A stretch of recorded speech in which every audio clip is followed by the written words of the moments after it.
I'm Jerry Montajon, your post-media host for all things Grey Cup 106 here in Edmonton's Commonwealth Stadium, where, gentlemen, we just watched the Calgary-Stampeders win a Grey Cup final.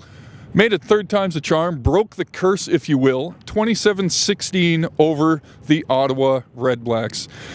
Danny, you've been covering this team all season long. What was the culmination like for you to watch tonight?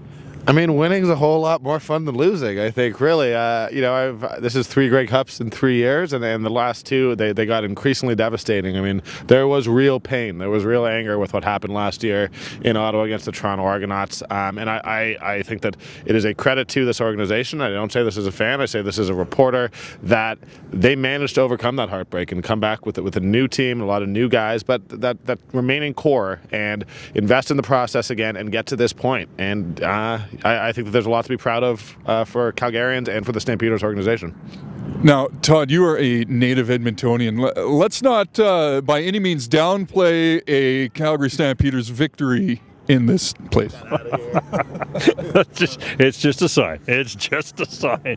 No, I mean, you can't actually, to me, for my money, this was a total team win. There wasn't a lot of guys having bad days out there. There's nobody that really stood out. In fact, we were trying to figure out who the MVP of the game was, and I think we came up with 12 different people and on each unit. I mean, that's just how big of a team effort it was, and I think that can't go unnoticed, because they were on a mission tonight, and they proved that by coming out and really dominating the game. You know, the score might look close, but I don't think they were ever in jeopardy of losing this one.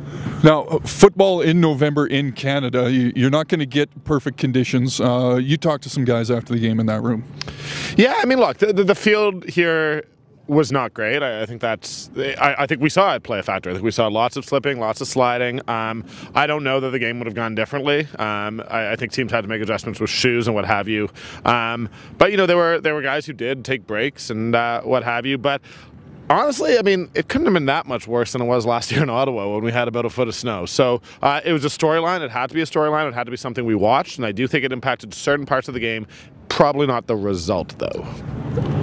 Talking about storylines, now that this one is done, there is one major order of business, and a lot of rosters are going to change over the offseason here with the CBA, things coming up, new leagues down south. Who knows? Priority number 1 has to be sitting down and talking with Bo. Yeah, so I asked Bo directly on stage, and he said, like, look, the CBA is not going to be signed, and that gives him time. He is going to explore his options. He doesn't know what that means. There was a sense among this Calgary Stampeders team that they spoke about after the game that this was the end of an era. It's not just Bo. It's Alex Singleton. It's probably Jameer Thurman. Michael Johnson might get some interest. There's a lot of talented guys on this team who, of course, they want to take their shot, and that may not just be the NFL, unfortunately. It may be getting paid those American dollars in these new 2 leagues. So there's a huge challenge ahead, and I think that's why they had to get it done tonight. Yeah. Stay tuned. Plenty more to come for Post Media.